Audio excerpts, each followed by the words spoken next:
How does one reflect and synchronize 5 years into 2 minutes of a sound bite?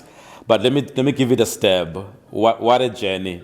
Mixture of emotions, excitement, ululating, joy, grateful that we've come to 5 years, but also unbelievably. It feels like a dream. It feels like yesterday when it was July 2018. A lot of lessons, a lot of growth, a lot of individuals have been met on the journey. Clarity about our vision, what we do, which is diversity, inclusion, and belonging.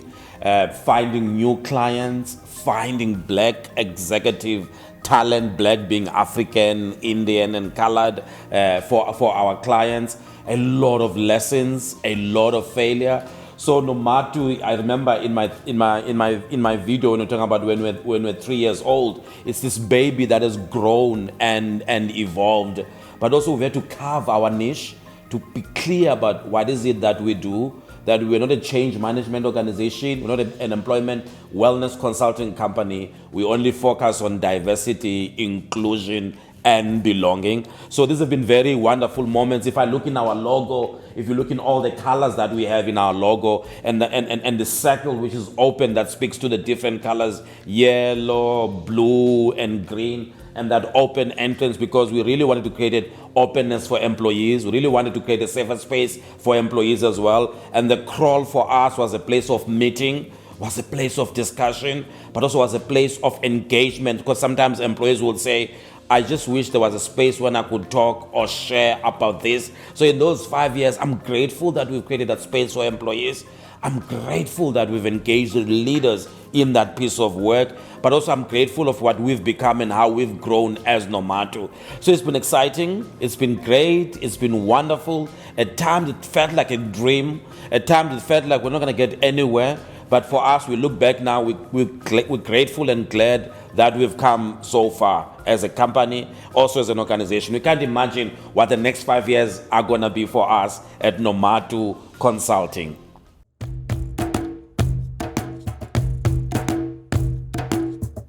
That analogy of a river, it was chosen deliberately and intentionally because a river has a source. And also a river sometimes ends at the sea.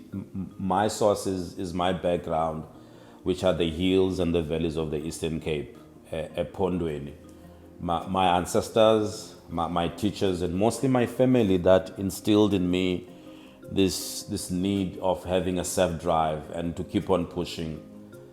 When I was in corporate, I was afforded great exposure to business. When I was in corporate, I was involved in various projects, and also when I was in corporate, I was able to work sometimes in challenging environments or experiences, which became the seeds of Nomatu. What do I mean?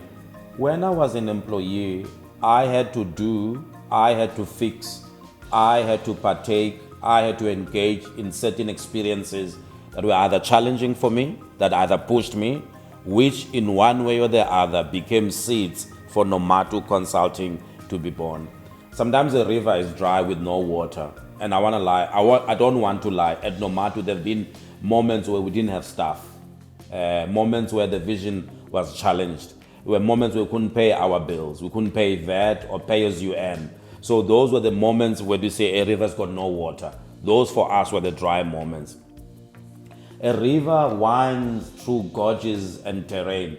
And at Nomatu, we've had to navigate challenges in South Africa, in Africa, also globally as well, based upon the work that we do. Sometimes it's been scary, but sometimes we've had to navigate deep-seated unknowns.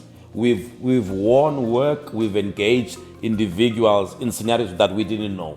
And that was challenging for us, even for me as a CEO. So that's the part of that water in the river that navigates and moves. We've also moved in those environments as well. So we use the river because of the life it brings. But also we're saying in the river, there's also moments of dryness, moments where the water is still. Those could be unpaid invoices. Those could be not having the right kind of staff. Those could be working in projects which are challenging as well. But also those could be moments where we have to deal with our own failures and our own mistakes, what are sometimes called missed opportunities.